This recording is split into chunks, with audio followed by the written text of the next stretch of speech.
अस्सलाम वालेकुम नाज़रीन, मैं हूँ आपकी मेज़बान मोना खान आपके शो रियल पाकिस्तानी के साथ। और आज के हमारे रियल पाकिस्तानी की जो शख्सियत है बहुत ही अहम और ख़ास है। मैं अगर ये बताऊँ कि जैसे ही हमारे जो चैनल पे आए और मेरी मुलाकात रही तो हमारे चेहरों पे मुस्कुराहटें ऐसे आई हैं, तो हम वैसे ही उन्हें देख के खुश हो गए, क्योंकि मैंने तो हमेशा उन्हें बचपन में देखा था, स्क्रीन पर देखा था, ड्रामे देखे थे उनके पाकिस्तान टेलीविजन। जब मैंने जिक्र किया कि इतने पुराने ड्रामे देखे हैं, तो पाकिस्तान टेलीविजन से नो डाउट बहुत पुराना और गहरा उनका रिश्ता है। बेस्ट एक्टर है, कॉमेडियन है, स्टेज से उन्होंने अपनी कैरियर का आगाज़ किया था, स्टेज के तो चैंपियन रह चुके हैं, जितने ज़बरदस्त हिट प्लेस दिए हैं। और अगर मैं कुछ ड्रामों का जिक्र भी करूंगी तो आप यकीनन समझ भी जाएंगे, जिसमें से पाकिस्तान टेलीविजन की जानिब से छोटी सी दुनिया, बाअदब बामुलाइजा और ससुराल जैसे हिट ड्रामे उन्होंने दिए थे। और आज हमारी खुशकिस्मती है कि हमारे सेट पे मौजूद हैं, हम अपने लेजेंडरी एक्टर को वेलकम करेंगे। हमारे साथ आफ्ताब आलम साहब मौजूद है। अस्सलाम वालेकुम सर। वालेकुम अस्सलाम sir, thank you so very much. जैसी आए हम सब लोग हंस हंस के इतना बुरा हाल हो चुका है। कैसे हैं आप? बहुत बहुत अल्लाह के एहसान है। और यकीन करें कि मैं समझ रहा था कि आज जो मेरे सामने होस्ट बैठेगी और जो इंटरव्यू लेगी कोई बहुत बुर्दबार होगी।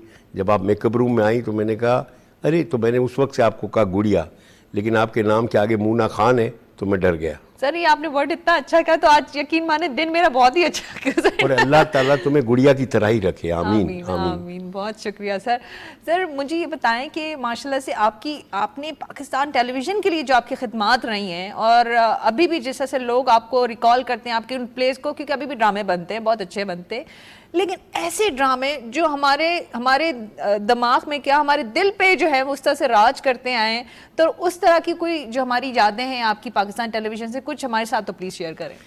देखिए, ये खुशकिस्मती होती है फ़नकार की कि बाज़ दफ़ा ऐसा होता है कि राइटर और डायरेक्टर इतना अच्छा मिल जाता है कि वो अगर किरदार दिल से करता है तो चार चांद लग जाते हैं। मैं अपनी बात बताता हूँ कि मुझे टीवी स्टेशन देखना था, बड़ा शौक़ था कि मैं टीवी देखूँ। सबसे रिक्वेस्ट करता था यार टीवी दिखाएं टीवी का, क्योंकि उस वक्त टीवी में एंटर होना भी बड़ा मुश्किल काम था। यूसुफ अली मरहूम साहब एक ड्रामे में काम कर रहे थे, वो लाए और मुझे एक किरदार मिला और डायरेक्टर ने मुझे कहा कि देखो सिर्फ 1 2 3 बोलना है, ज़्यादा कुछ नहीं बोलना। मैंने जज्बात में आकर 4 बोल दिया, उसने कहा केर चाहिए, मगर नहीं सही नहीं।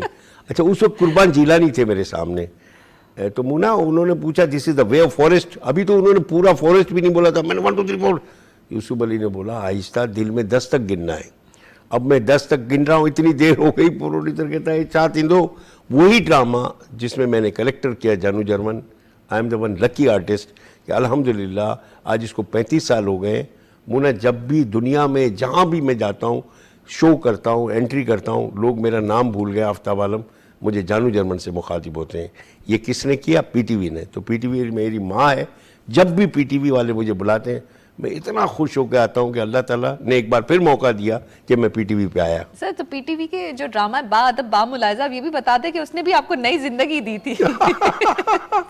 मुना, वो तो मैं भूल नहीं सकता। असल में मेरी आदत है कि मैं जब रिकॉर्डिंग करता हूँ तो कैमरामैन, प्रोड्यूसर, आप जैसी होस्ट होती है तो रील से। अब आप देखिए, आपने बहुत सारे लोगों का इंटरव्यू लिया होगा, लेकिन आप मुझसे मेकअप रूम से लेकर अभी तक इंजॉय कर रहे हैं। और मैं आपके बारे में ज़रूर एक बात कहूँगा, ये कोई चमचागिरी नहीं है, आप बहुत आगे निकलोगे, क्योंकि बाअदब जो होता है ना बेटा, वो हमेशा आगे निकलता है। मुना, तो बाअदब बामुलाइजा होशियार में मैं बिरादर निस्बती था, कासम जलाली साहब बादशाह का रोल कर रहे थे, हम गुलशन मेमार में रिकॉर्डिंग कर रहे थे।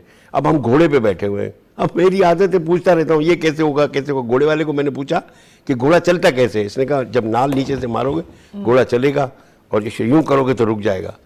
अरे भैया, हमने और न देखा था और नाल मारी, घोड़े ने कहा ओवर हो गया। अब घोड़ा भागा, डका डका डका डका डका, घोड़ा रुक ही नहीं रहा है। मैं और कर रहा हूँ, हैदर इमाम रिजवी अल्लाह ने हयाती दे, वो भागे पीछे, मेरा आर्टिस्ट गया, कैमरामैन, ये वो। अल्लाह का करना हुआ, घोड़ा पहाड़ियों में रुक गया।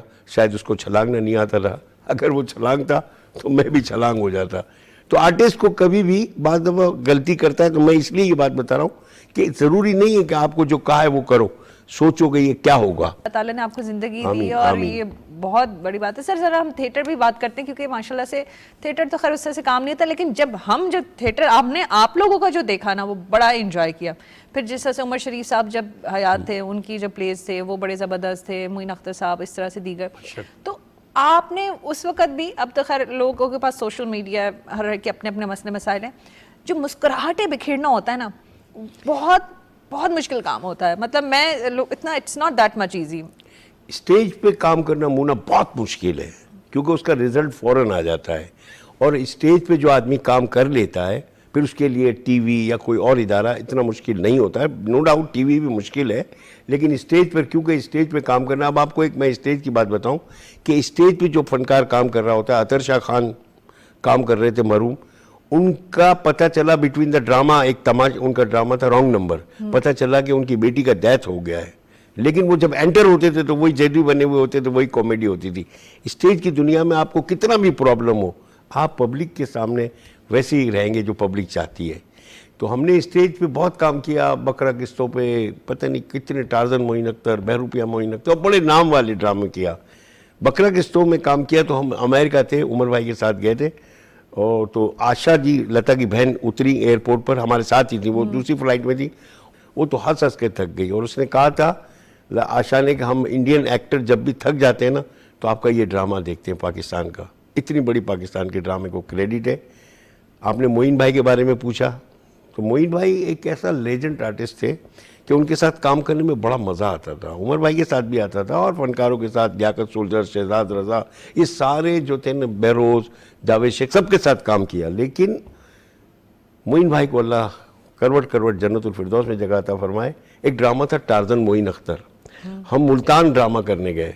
अब मोइन भाई के तो बड़े दोस्त थे, जनरल, कर्नल। एक सीन था जिसमें मोइन भाई मुझे छुरी दिखाते हैं और मैं कांपता हूँ। उसने कहा यार मोइन, वो सीन बड़ा कमाल था। मोइन भाई ने कहा नहीं सर, एक सेकेंड, आफ्ताब आलम को बुलाओ। बोला सर, ये अगर सामने रिएक्ट ना करता तो मेरा एक्ट नहीं होता, क्योंकि स्टेज पे एक्ट एंड रिएक्ट इंपॉर्टेंट होता है। ये मोइन भाई थे। अच्छा सर, माशाल्लाह से आपकी यहाँ पे चीज़ें नहीं, आप अपनी कम्युनिटी, मेमन कम्युनिटी को भी नुमाइंदगी करते हैं, नेशनल इंटरनेशनल फोरम पे, सकाफती कमेटी के आप उस पर भी हैं, तो ज़रा ओवरऑल उस पर भी बताएं, क्योंकि आमतौर पे जब जाहिर सी बात है एक एक्टर जो है वो वैसे ही पाकिस्तान का एम्बेसडर होता है, फिर ऊपर से कम्युनिटी की भी आप पे जिम्मेदारियाँ आ जाती हैं, तो उसको किस तरह से निभाते हैं आप? नहीं, वो बात सही है, ठीक है। बहैसियत मेमन अल्हम्दुलिल्लाह अल्हम्दुलिल्लाह, पता नहीं अभी नैरोबी शो करके आया और बहुत सारी जगहों पर, लेकिन मेमनों का एक कमाल है कि वो फनकार को जब देखते हैं तो इस नोये से नहीं देखते कि ये मेमन है, उन्हें खुशी होती है फनकार को देखकर। और सबसे ज़्यादा ये फैक्ट है, आपको भी इल्म होगा मुना, कि आप उसी मेमन की कॉमेडी करें और सबसे ज़्यादा तालियां वही बजा रहा होता है। तो मैं दुनिया में जाता हूँ, मेमन कम्युनिटी भी होती है, दूसरे भी होते हैं, लेकिन अल्लाह जानता है कि हमें बड़ी पजीराई मिलती है। प्रोड्यूसर को आप रिक्वायर पूरी करें, कोई ऐसा मसला नहीं होता, कोई गुस्से नहीं होता, कोई भी नहीं होता। लेकिन अब बाज़ लोग होते हैं कि वक्त नहीं देते, अब वो बेचारे सेट पे घूम रहे होते हैं कि यार अभी तक आर्टिस्ट नहीं आया, आर्टिस्ट नहीं आया। ये ज़रा थोड़ी सी ज़्यादती है। जो बड़े कॉमेडी करते हैं वो आम जिंदगी में बड़े सीरियस रहते हैं। अगर मैं आपकी शख्सियत की बात करूं तो आप जो स्क्रीन में नजर आते हैं वो वैसे ही चीज में आते हैं, और वो क्योंकि आप, मैं बता रही हूँ, जैसे आप आए आपने सबको ही हंसाना शुरू कर दिया, यहाँ तक कि हमारे एक और जो टीम के मेंबर थे उसको भी बड़े प्यार। उसका तो बड़ा एहसान है कि उसने मुझे बाहर पहचाना ही नहीं। नहीं सर, वो एक्चुअली जानू जर्मन को तलाश कर रहे हो कि आपको क्या पता। अच्छा, आप कहते हो ना सीरियस, एक जगह मैं बहुत सीरियस होता हूँ, वो बीवी के सामने। सर ये क्या बात, ये क्या बात? एक शो था, उसमें मेरी वाइफ आ गई, फैक्ट मुना, फैक्ट है। उसने मुझे, वो मूवी बनाने वाले ने कहा, सुना है भाभी आई है, भाभी आई है। कहाँ है भाभी? मैंने कहा जो मुझे गुस्से में देख रही हो तुम देख लेना, वो मेरी बीवी है। थोड़ी देर के बाद वाकई मेरी बीवी की तस्वीर दिया, ये है। वो जो देखती है उसको क्या घर की मुर्गी दाल बराबर। तो सर क्योंकि आपने वो होम मिनिस्ट्री भी तो है ना, आप समझा करें, ये भी तो है। इतना प्यार करती है मेरी बीवी कि मैं शो खत्म करके आता हूँ, यकीन करो मुना, ये पूछ, दरवाजा खोली, आ गए आप, हराम ये पूछती हो खाना खाया, शो कैसा रहा, कुछ नहीं, एक ही बात पूछती है, लिफाफा मिला कि नहीं मिला।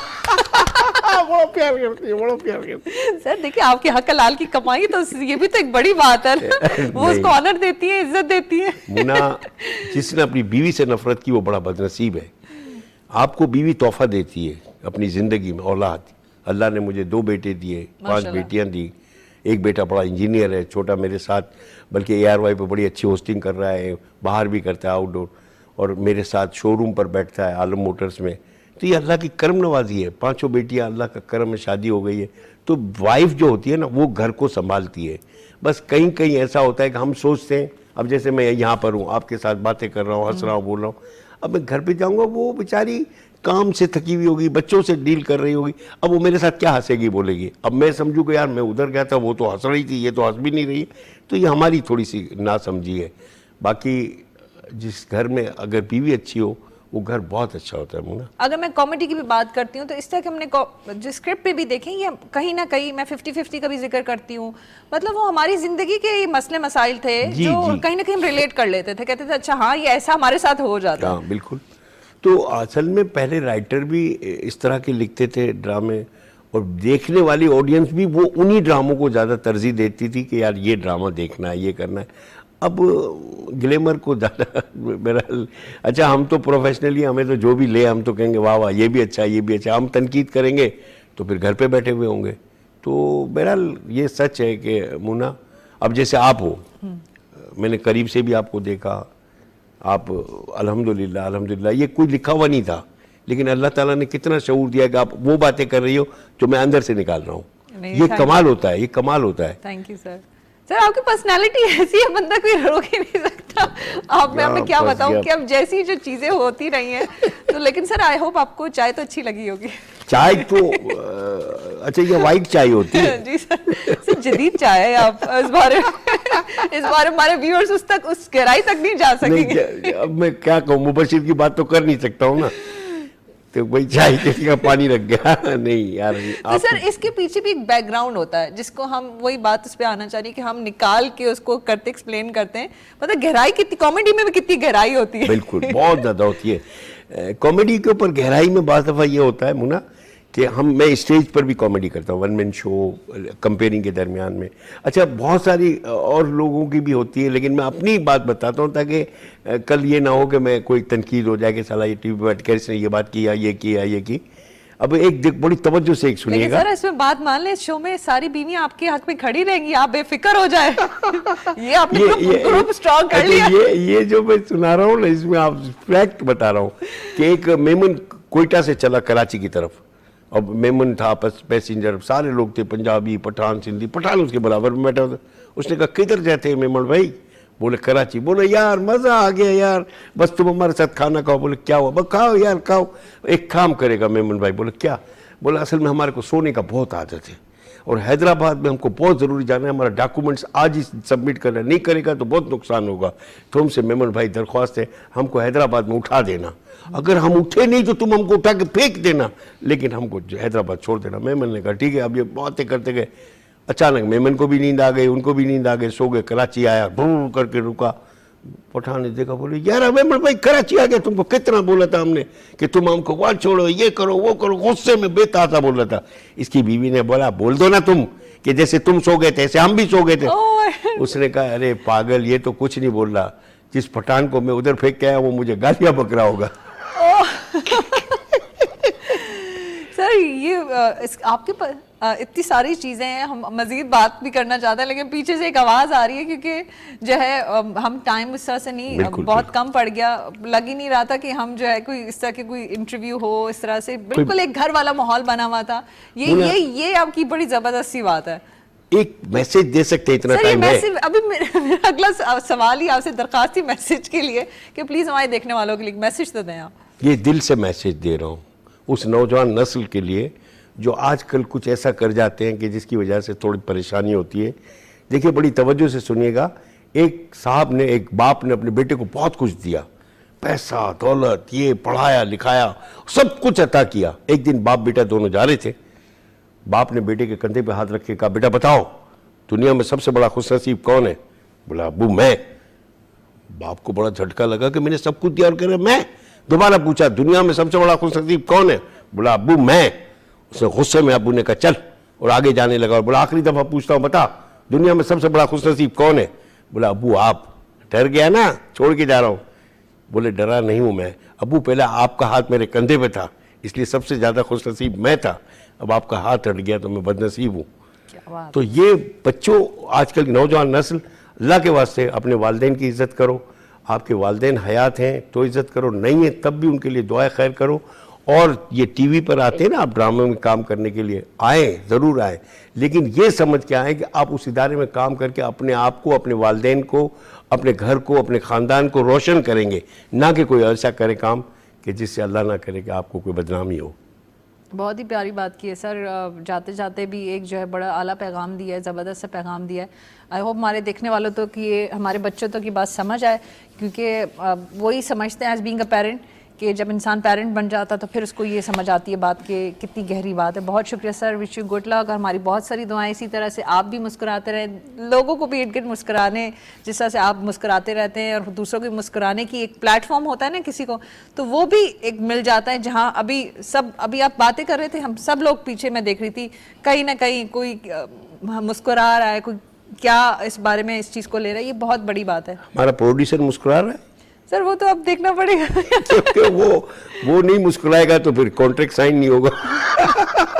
सर मेरे ख्याल से हमारे प्रोड्यूसर साहब तक बात जा चुकी है। अच्छा, अल्लाह सलामत रखे मसूदी को, बहुत प्यार करने वाला इंसान है। बहुत शुक्रिया सर जी। ये तो हमारे रियल पाकिस्तानी आफ्ताब साहब, आपने इनकी गुफ्तगू सुनी और यकीन माने इतना बेहतरीन पैगाम दिया है। सब बातों में हमारी गपशप चलती रही, दीगर चीज़ों पे भी बातचीत रही, लेकिन उन्होंने आखिरी में जो बात की वालिदैन के हवाले से, ये समझने वाली बात है कि हम जहाँ भी अल्लाह ताला, पहली बात तो ये कि सबके वालिदैन को सलामत रखे, ज़िंदगी दे, और जिनके हैं वो लोग उनकी खिदमत करें, उनसे दुआएं लें और उनकी ही ज़िंदगी में, उन्हीं वालिदैन की ज़िंदगी में अपने बच्चों की खुशियाँ नसीब हों। और क्योंकि जो फैमिली सिस्टम अगर जब स्ट्रॉन्ग होता है तो ये सिर्फ फैमिली पे नहीं, सोसाइटी पे, बल्कि ओवरऑल पूरी कंट्री पे इम्पैक्ट पड़ता है। इसी बात के साथ कि अपना बहुत ख्याल रखें। मुझे मोना खान को इजाज़त दीजिएगा। पाकिस्तान जिंदाबाद।